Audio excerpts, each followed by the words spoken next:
Pessoal, para a gente finalizar as aulas dessa semana, vamos só olhar um pouco mais a fundo o que a gente fez e relembrar e ver como a gente poderia aplicar em outras situações, né? Então, eu poupei vocês das coisas que eu fiz agora, eu basicamente só fiz os gráficos da equação, a gente está com exatamente o mesmo programa que a gente terminou na aula passada, a gente terminou aqui a aula passada. Então, criei um gráfico do calculado versus experimental, a gente consegue ver aqui, ó, um bom ajuste. A gente poderia calcular o R quadrado ou algum outro parâmetro para definir quão bom está o ajuste. Existem testes estatísticos para isso. O R quadrado é um dos mais utilizados.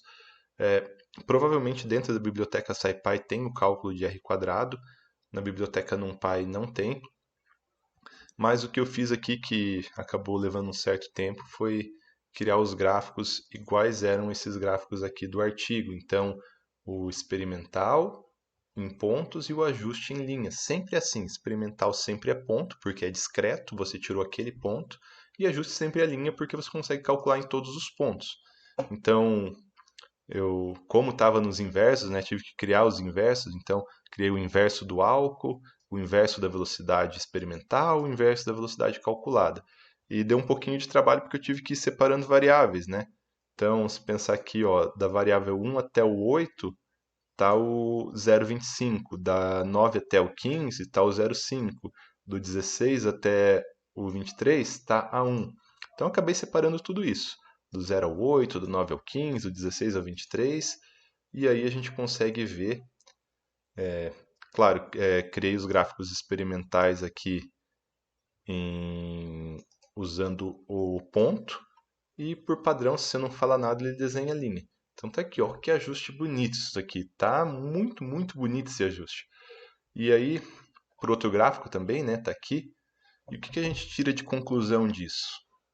Se esses experimentos foram bem feitos, foram feitos com cuidado e são bons experimentos mesmo, agora a gente tem então um modelo matemático e umas constantes que nós mesmos calculamos com base nos dados experimentais, que são capazes de prever o comportamento dos dados experimentais. E prevêem muito, muito bem, por sinal, surpreendentemente muito, muito bem.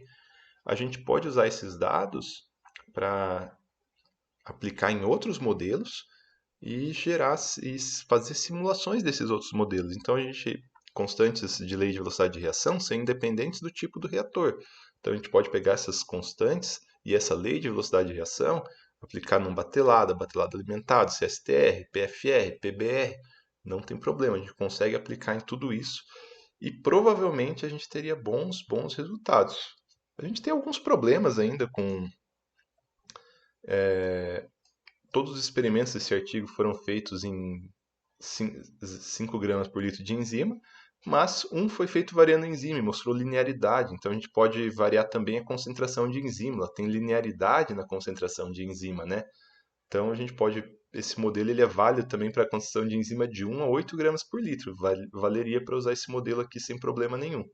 Pode ser que a partir de certo ponto diverja um pouco, mas não tem porquê, não faz sentido. Acho que faria sentido utilizar. Bom, às vezes quando a concentração de enzima é muito grande, ela tem problema, é, pode gerar problemas de transferência de massa, né? Bom, até 8 gramas por litro, até perto disso, com certeza o modelo vale muito bem. E o que eu queria falar para finalizar é que a gente poderia ter feito isso no Excel, né? Mas eu falei que é muito importante aprender a fazer no Python também, porque ocasionalmente a gente tem que resolver equações diferenciais dentro da função objetivo. Ou chamar, né, uma função onde a gente resolveu equações diferenciais dentro da função objetivo, isso não tem como fazer no Excel. Então eu peguei esse exemplo aqui. Esse é o curso da modelagem da propagação do Covid, que foi feito bem no início do Covid. Hoje o modelo está bem desatualizado, mas nesse curso a gente teve que fazer a otimização dos dados e os dados do Covid não tinha taxa inicial de contaminação por Covid, a gente tinha taxa dia a dia. E como que a gente calcula a taxa dia a dia? Por meio de uma equação diferencial. Então, existia aqui, né, o sistema de equações que dependia dos parâmetros do modelo aqui, beta, alfa, gama e mi. Então, toda vez que a gente usava a função objetivo, tinha que chamar a outra função, ela resolvia o modelo usando os parâmetros, resolvendo o modelo, aí a gente tinha o dia a dia a propagação do Covid e a gente poderia comparar o dia a dia do experimental com o calculado. O equesis aqui, ó, que era essa função que calculava, resolvia a equação diferencial, então está aqui, ó, até pelo método das diferenças finitas, que vocês conhecem muito bem, toda vez que ia calcular a função objetivo, mudava os parâmetros do modelo, e os parâmetros eram beta, alfa, gama e mi. Então chamava a função objetivo tinha esses parâmetros aqui,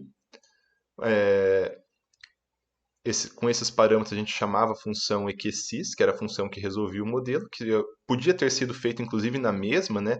Eu simplesmente podia ter jogado todos esses dados aqui dentro, mas eu acabei criando na época em outra função. Chama essa função recebe esses parâmetros e resolve o modelo.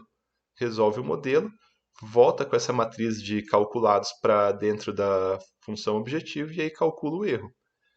Isso aqui não tem como fazer no Excel, certo? E muitas vezes os dados estão dessa forma.